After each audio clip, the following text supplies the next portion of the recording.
눈앞이 갑자기 하얘졌습니다. 시야 절반이 사라졌고 글자가 번져 보였습니다. 말이 어눌하게 나오기 시작했습니다. 순간 머릿속에 스친 생각은 단 하나였습니다. 아, 이거 단순한 두통이 아닌 것 같다. 안녕하세요. 뇌신경외과 전문의 이상진입니다. 김미정 씨는 올해 58세입니다. 평소에 편두통을 자주 겪었기에 그날도 진통제를 먹고 그냥 쉬면 괜찮아질 거라 생각했습니다. 하지만 이번에는 달랐습니다. 구토가 계속됐고 어지러움은 점점 심해졌습니다. 결국 벽을 짚고 주저앉은 그녀는 두통이 아닌 뇌가 보내는 마지막 경고를 받고 있었던 겁니다. 여러분은 두통이 올 때 진통제부터 찾으시나요? 아니면 버티면 괜찮아진다고 생각하시나요?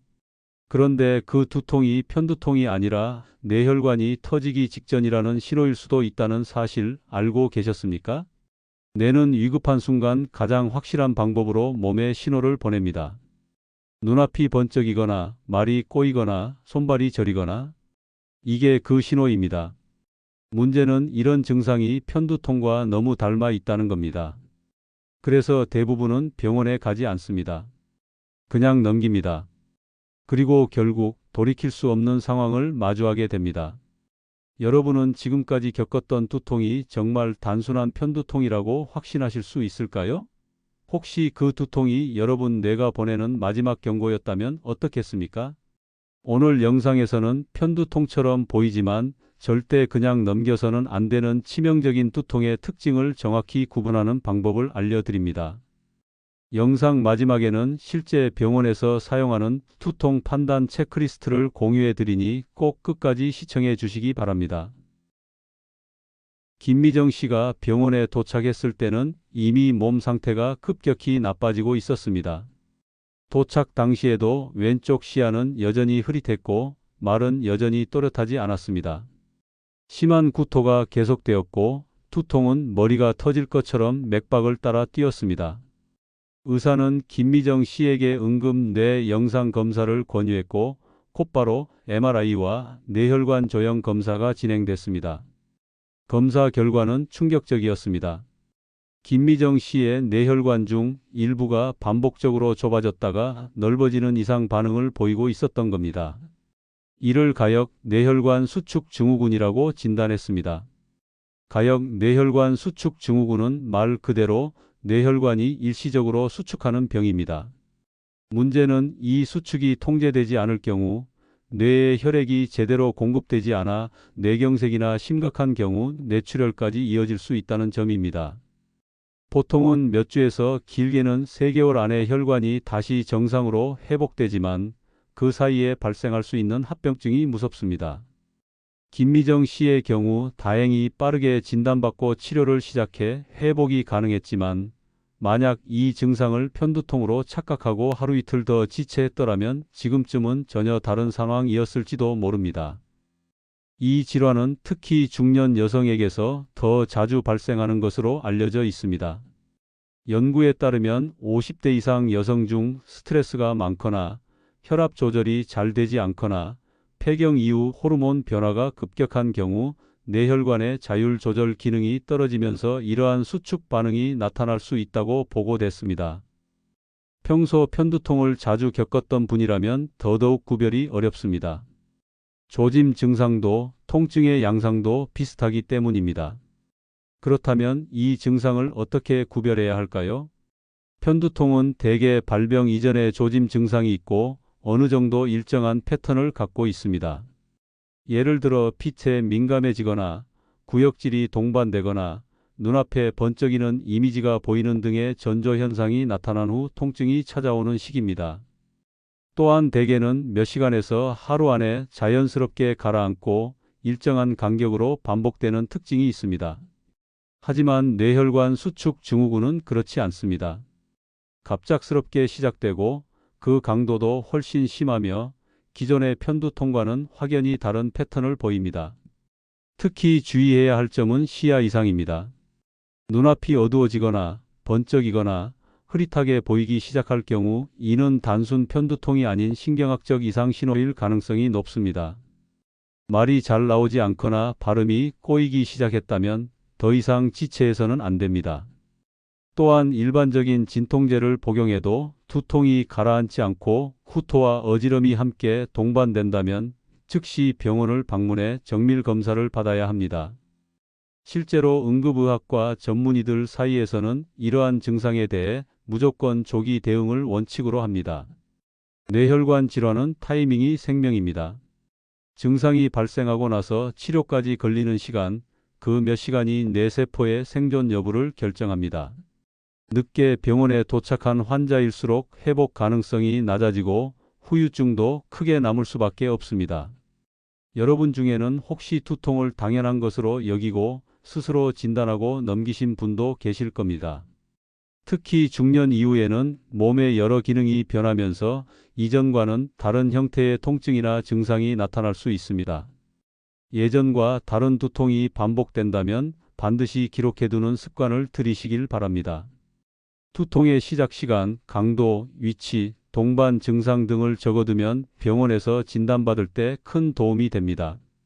다음 실제 사례를 말씀드리겠습니다. 박정수 씨는 61세입니다. 평소 건강을 유지하기 위해 꾸준히 등산과 스트레칭을 해오던 분이었습니다. 젊은 시절부터 운동을 즐겼고 특별한 지병 없이 생활해 왔기에 자신이 뇌질환으로 쓰러질 거라곤 상상도 하지 못했습니다. 하지만 어느 일요일 아침 늘 하던 루틴대로 집 앞 야산을 오르던 중 일이 벌어졌습니다. 산길을 오르며 가벼운 푸시업을 하던 도중이었습니다. 마지막 30번째 동작을 끝내려던 순간 박정수 씨는 느꼈습니다. 갑자기 머리 한쪽이 망치로 맞은 듯 쿵 내려앉는 듯한 통증이 밀려왔고 바로 눈앞이 빙글빙글 돌기 시작했습니다. 숨이 가빠지고 몸이 휘청거렸습니다. 주변 나무가 기울어져 보였고 손끝 감각이 이상하게 무뎌졌습니다. 당황한 그는 잠시 앉아 쉬면 괜찮아질 거라고 생각했습니다. 하지만 그때부터 말이 잘 나오지 않았습니다. 생각은 또렷했지만 입이 마음대로 움직이지 않았고 단어가 머릿속에서 끊긴 듯 말문이 막혔습니다. 한쪽 팔은 축 늘어졌고 다리도 비틀거렸습니다.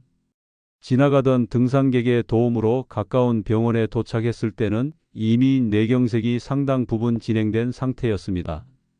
박정수 씨에게 발생한 것은 뇌관 중에서도 생명 유지와 가장 밀접한 연수 부위의 경색이었습니다.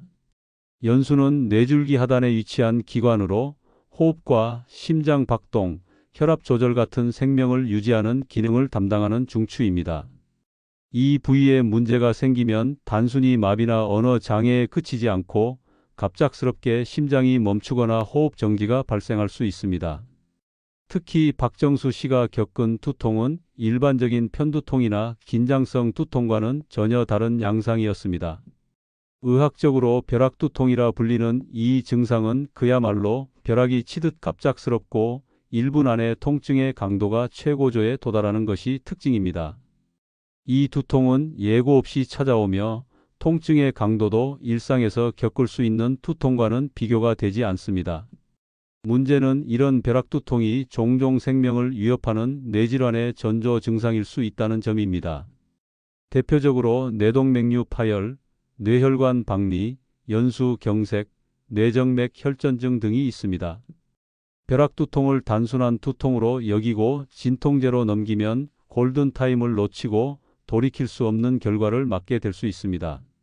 실제로 박정수 씨는 병원에서 MRI와 CT, 뇌혈관 조영술을 모두 시행한 끝에 오른쪽 척추동맥이 손상되어 혈류가 차단된 상태였다는 진단을 받았습니다.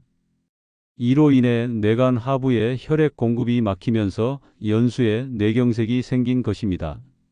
의사에 따르면 연수 경색은 조기에 발견하지 못하면 생존 자체가 어려울 수 있으며 생존하더라도 대부분 중증의 신경학적 후유증이 남는다고 설명했습니다. 이후 박정수 씨는 집중 치료를 받고 다행히 생명은 건졌지만 왼쪽 팔다리의 마비 증상과 언어 장애는 남았습니다. 지금도 재활 치료를 꾸준히 받고 있으며 계단을 오르거나 양손을 동시에 쓰는 일상적인 동작조차 훈련을 통해 다시 배우는 중입니다. 그가 반복해서 했던 말은 단 하나였습니다. 처음 두통이 시작됐을 때 바로 병원에 갔더라면 어땠을까? 여러분도 지금 이 이야기를 듣고 있다면 반드시 기억해야 합니다. 벼락두통은 그 자체가 위험한 것이 아닙니다. 문제는 그 배경에 어떤 질환이 숨어 있느냐는 것입니다.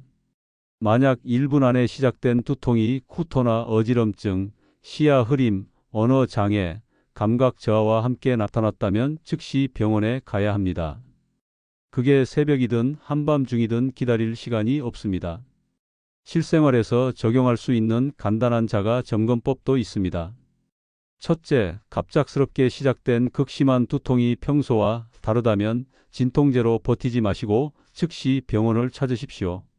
둘째, 두통과 함께 말이 꼬이거나 손발이 저리거나 감각이 둔해지는 증상이 있다면 뇌신경 이상일 수 있습니다.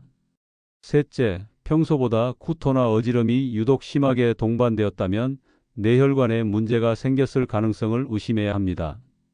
그리고 중요한 사실 하나, 벼락두통은 대부분 처음 한번 나타났다가 사라지기도 합니다. 그래서 괜찮아졌다고 생각하기 쉽습니다. 하지만 벼락두통은 경고입니다. 첫 번째 증상이 사라졌다고 안심할 수는 없습니다. 그 증상은 단지 뇌가 보내는 첫 번째 사인이었을 뿐, 곧 이어질 두 번째 증상은 여러분의 삶 전체를 바꿔놓을 수도 있습니다. 박정수 씨는 그렇게 말합니다. 두통이 머리의 문제일 거라고 생각했는데 결국은 인생 전체의 문제였다고 말입니다. 그리고 지금 이 순간에도 또 다른 누군가가 같은 실수를 반복하고 있을지도 모릅니다. 여러분은 그 실수를 반복하지 않으시길 바랍니다. 그렇다면 지금부터는 과연 어떤 두통이 위험한 벼락두통인지, 병원에 가야 하는 두통은 어떤 경우인지 구체적으로 구분해보는 시간이 필요합니다. 박정수 씨처럼 증상이 시작된 순간 병원으로 직행할 수 있었다면 결과는 달라졌을지도 모릅니다. 하지만 실제로는 대부분의 사람들이 두통을 가볍게 여기고 스스로 판단하며 시간을 흘려보내는 경우가 많습니다. 문제는 그 몇 시간이 생사를 가르는 골든타임일 수 있다는 점입니다. 벼락두통은 단순히 강도가 센 두통을 말하는 것이 아닙니다. 의학적으로는 1분 이내에 통증 강도가 최고조에 도달하고 번개처럼 갑작스럽게 시작되는 두통을 의미합니다. 일반적인 두통이 서서히 시작되어 점점 심해지는 것과는 전혀 다른 양상입니다. 그리고 이 벼락두통이 특정 뇌질환과 연관돼 있을 가능성이 매우 높기 때문에 반드시 경계해야 합니다. 이제부터는 실제 신경과 전문의들이 임상 현장에서 환자의 상태를 판단할 때 사용하는 핵심 체크리스트를 바탕으로 여러분이 스스로 위험 신호를 판단할 수 있도록 돕겠습니다. 아래 항목 중 해당되는 것이 있다면 절대 무시하지 마시고 곧바로 병원에 방문하셔야 합니다. 첫째, 1분 안에 갑자기 극심한 두통이 시작됐는지 확인해야 합니다. 평소와는 전혀 다른 방식으로 통증이 시작됐고 그 강도가 상상 이상이라면 반드시 주의해야 합니다. 박정수 씨 역시 정상적으로 운동하던 중 30초 안에 머리가 터질 듯한 통증을 경험했습니다. 둘째, 두통과 동시에 시야에 변화가 생겼다면 뇌 안에서 이상 신호가 발생하고 있다는 뜻일 수 있습니다. 눈앞이 번쩍거리거나 시야의 일부분이 사라지거나 흐릿하게 보이는 증상은 단순 눈 피로나 시력 문제로 보기 어렵습니다. 이는 뇌 시각 중추에 일시적 혈류 장애가 왔다는 신호일 수 있습니다.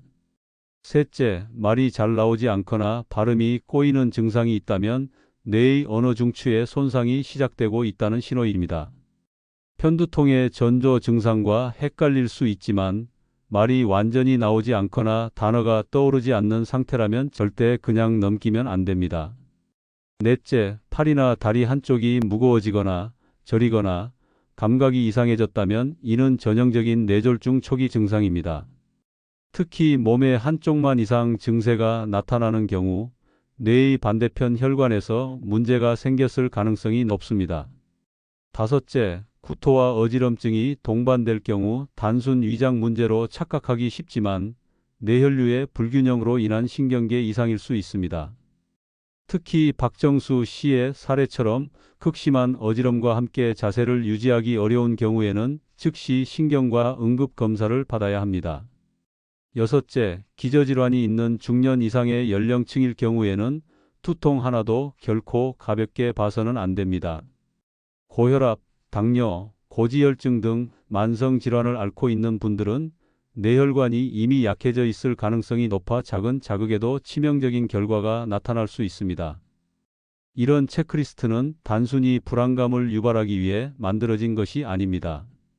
실제 임상 현장에서는 환자가 병원에 도착한 순간 이런 증상 중 몇 가지가 확인되면 즉시 CT 또는 MRI 촬영을 진행하고 뇌혈관 조영술까지 연결하는 프로토콜이 가동됩니다. 여러분도 집에 간단한 기록지를 만들어 놓고 만약 두통이 시작된다면 어떤 증상이 함께 동반됐는지를 적어두는 습관을 들이시길 바랍니다. 두통이 언제 시작됐는지, 얼마나 지속됐는지, 통증의 위치는 어디인지, 구토나 어지럼증은 있었는지 등을 상세히 기록하면 의료진이 정확한 진단을 내리는 데 큰 도움이 됩니다. 또한 실생활에서는 두통이 잦은 분들을 위한 예방 수칙도 중요합니다. 하루 2리터 이상의 물을 마시고 평소보다 강한 스트레스 상황에서는 충분한 수면을 취하려는 노력이 필요합니다. 카페인 섭취는 하루 한 잔 이하로 줄이고 음주는 가급적 피해야 합니다.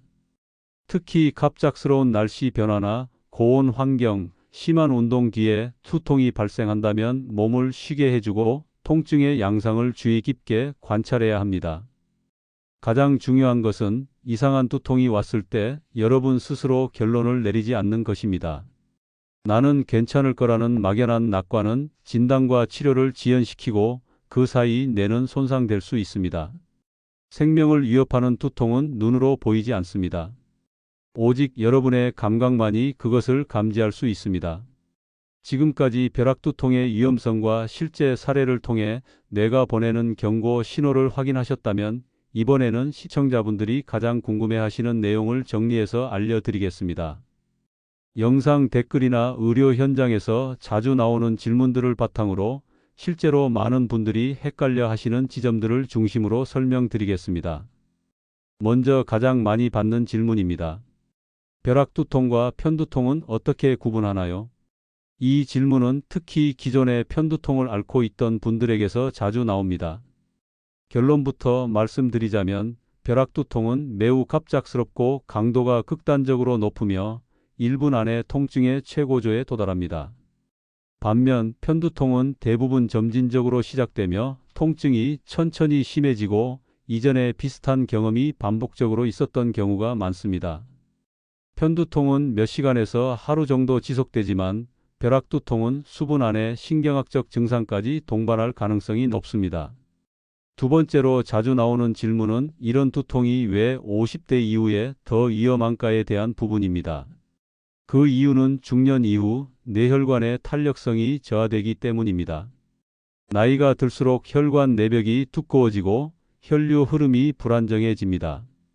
여기에 고혈압이나 당뇨 같은 기저질환이 겹치면 혈관이 터지거나 막힐 가능성은 훨씬 높아집니다. 즉, 예전과 비슷한 통증이더라도 몸이 받아들이는 반응은 완전히 다를 수 있습니다. 같은 통증이라도 30대와 60대의 뇌는 다르게 반응합니다. 세 번째로 많이 묻는 질문은 진통제를 먹었는데 통증이 줄어들면 괜찮은 거냐는 것입니다. 이 질문은 아주 위험한 오해를 담고 있습니다. 진통제는 통증 자체를 일시적으로 가릴 뿐 원인을 치료하지는 않습니다. 벼락두통이나 뇌혈관 문제로 인한 두통은 일시적으로 사라질 수도 있지만 그 안에서 이미 뇌경색이 시작되었을 수도 있습니다. 특히 두통이 사라진 후 말이 어눌하거나 시야가 흐릿한 증상이 남아있다면 뇌의 손상이 일어난 상태일 수 있습니다. 다음으로는 병원에 가면 어떤 검사를 받아야 하는지에 대한 궁금증도 많습니다. 병원에서는 먼저 CT 촬영으로 뇌출혈 여부를 확인하고 필요시 MRI로 더 정밀한 뇌 손상 여부를 파악합니다. 뇌혈관 조영술이라는 검사를 통해 혈관이 좁아지거나 터진 부위를 정확히 확인하기도 합니다. 특히 응급실에서는 환자가 말이 어눌하거나 의식이 혼미한 경우 즉시 이 검사를 진행해 빠른 진단과 치료를 연결하는 것이 일반적입니다. 한 가지 더 많은 분들이 묻는 질문은 이런 증상을 느꼈을 때 집에서 어떤 조치를 취해야 하느냐는 것입니다. 응급 상황이 의심된다면 무조건 119에 연락하는 것이 첫 번째입니다. 그리고 절대 혼자 움직이려 하지 말고 가능한 한 안정된 자세를 유지하면서 주변 사람에게 자신의 상태를 알리는 것이 중요합니다. 두통이 시작된 시간을 정확히 기억하거나 가능하면 기록해 두면 병원에서도 빠르게 판단하는 데 큰 도움이 됩니다. 실제로 환자 중에는 두통이 시작된 시간을 정확히 기억하지 못해 치료가 지연된 경우가 많습니다. 증상이 시작된 시점부터 골든타임은 빠르게 줄어들기 때문에 시간을 기록하고 주변에 알리는 행동이 생명을 구하는 첫 단계가 됩니다. 마지막으로 이런 상황에서 병원 가는 걸 주저하게 되는 분들도 많습니다. 일이 바쁘거나 병원비가 걱정돼서 혹은 단순한 두통이겠지 하고 넘기는 경우가 대표적입니다. 하지만 앞서 소개해드린 사례처럼 병원 방문이 하루만 늦어졌어도 평생 후유증을 안고 살아야 했을 분들이 많습니다. 실제로 응급실을 찾는 환자 중 벼락두통을 겪은 후 마비나 언어 장애가 시작된 경우도 상당수 존재합니다. 많은 분들이 병원을 찾는 시점을 스스로 정합니다. 통증이 견딜만하면 조금 더 참아보고 진통제를 먹고 가라앉으면 더 이상 조치를 하지 않습니다. 하지만 뇌는 복구가 어려운 장기입니다. 손상이 일어나고 나면 되돌리기 어려운 결과로 이어질 수 있습니다. 특히 증상이 시작되고 병원까지 도착하는 시간, 즉 발병에서 병원 도착까지의 20분에서 40분 사이가 생존과 회복을 결정짓는 골든타임이 될 수 있습니다. 여러분이 오늘 이 영상을 끝까지 보셨다면 더 이상 두통을 가볍게 넘기지 않으실 거라 믿습니다. 지금 이 순간에도 누군가는 머리가 아파서 고민하고 있을지도 모릅니다. 그분에게는 여러분이 본 이 정보가 인생을 바꾸는 결정적 계기가 될 수 있습니다. 영상을 지인들과 함께 공유해 주시고 나 하나쯤이라는 생각보다 한 사람이라도 더 경각심을 가질 수 있도록 전파해 주시길 부탁드립니다. 앞으로도 여러분의 건강을 지킬 수 있는 영상, 후회 없는 선택을 위한 정보를 드리겠습니다. 구독과 좋아요, 알림 설정을 눌러주시면 다음 영상도 놓치지 않고 받아보실 수 있습니다. 다음 영상에서는 83세 현직 의사가 매일 마시는 막걸리 한 잔의 효능에 대해 다룹니다. 노화를 늦추고 당뇨와 불면에도 효과가 있다는 발효의 힘. 궁금하지 않으신가요? 꼭 확인해 보시기 바랍니다.